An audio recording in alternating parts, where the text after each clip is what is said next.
ओहो बाबा, पैर नहीं छूए।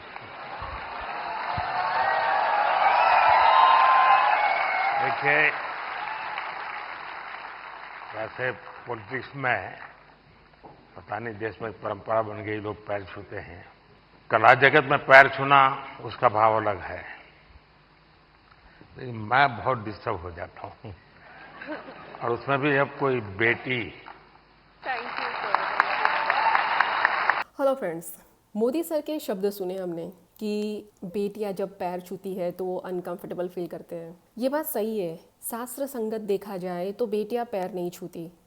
दूसरी बात ये भी सही है कि किस भाव से आप पैर छू रहे हो उस भाव हमेशा बदलता रहता है। उन्होंने बोला कि कला जगत हो या पॉलिटिक्स हो, वहाँ भाव अलग होता है, क्योंकि कला जगत हो या पॉलिटिक्स हो, वहाँ हो सकता है कि गुरु और शिष्य का संबंध हो, और अगर हम किसी को गुरु बनाते हैं तो ऑब्वियस हम उनके पैर छुएंगे। बट बेटियों के बारे में पर्टिकुलरली हमारे शास्त्र में ये बोला गया है कि बेटियां पैर नहीं छूती। बेटियां लक्ष्मी का अवतार होती है, शक्ति का अवतार होती है, ज्ञान का अवतार होती है। और जब आपके घर में लक्ष्मी पैदा होती है ना, जब बेटी पैदा होती है ना, तो आप समझो कि कहीं ना कहीं आपका एक ऋण है, तभी वो आपके परिवार में आई है। बेटियां जब वो कुंवासी होती है, जब वो मासिक धर्म में बैठी नहीं होती ना, तब तक वो देवी अवतार की तरह उन्हें पूजा भी जाता है। आप हर कोई देखना कि चाचा होगा, पप्पा हो गए या बड़ा भाई होगा, तो उसे बहुत ही लाड कोर से उसे प्यार करेंगे, उसे बहाल करेंगे।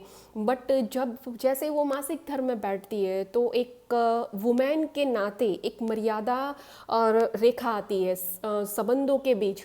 तो तभी हम मानते हैं कि हाँ भाई चलो, अब बेटियां पैर छूती है तो नहीं नहीं नहीं नहीं, बेटियां जब पैर छूती है ना तो पाप लगता है, वो ऋण आपके माथे पे चढ़ता है। ये शास्त्र संगत बात है। मैंने इसी बात को ज्ञानवश जानने की कोशिश की थी एक दिन, और मुझे इसी बात पर एक मंदिर के महंत ने मुझे बताया था कि बेटियां पैर ना छुए तो ही अच्छा है। वो कोई भी हो, बड़ा भाई हो, पापा हो या कोई भी हो, ना छुए तो अच्छा है, क्योंकि बेटियों को जब तक हो सकता है तब तक किसी के आशीर्वाद की जरूरत नहीं होती, क्योंकि वो अपने आप में एक शक्ति है। बेटियों के लिए बोला गया है कि नारी तू नारायणी। बाय चांस बेटी किसी के पैर छू लेती है, जब वो ऋण सामने वाले पे चढ़ता है तो सामने वाला समझ जाता है कि इस ऋण को उतारने के लिए हमें कहीं ना कहीं किसी तरह से ऐसे आशीर्वाद देने पड़ेंगे कि जिससे हम मुक्त हो सके। और जब बेटी विवाहित होती है और जब वो आपके पैर छूती है तो वो भाव बदल जाता है, क्योंकि अब वो किसी की पत्नी है और हो सकता है वो किसी की माता है। तो वो जब पैर छूती है तो उसके हिसाब से उसको यही आशीर्वाद मिलता है कि सौभाग्यवती भव, आपके पति आपके कारण दीर्घायु हो। ऐसी शास्त्र सम्मत बातें हैं जिससे हम नहीं जानते, आज की पीढ़ी नहीं जानती, आज के हमारे जो पेरेंट्स हैं वो भी नहीं जानते।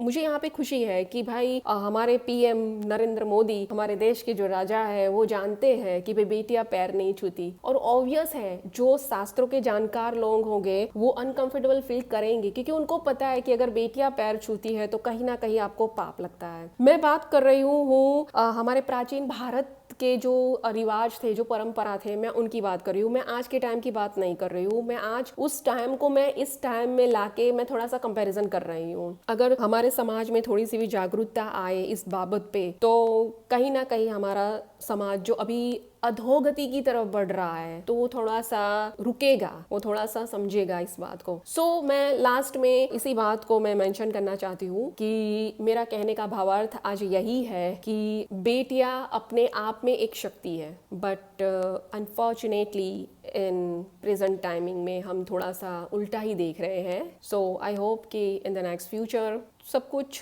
सही हो जाए। ऐसा तो हम नहीं बोल सकते, बट कुछ अंश थोड़ा सा सही हो जाए। वंदे मातरम। भारत माता की जय।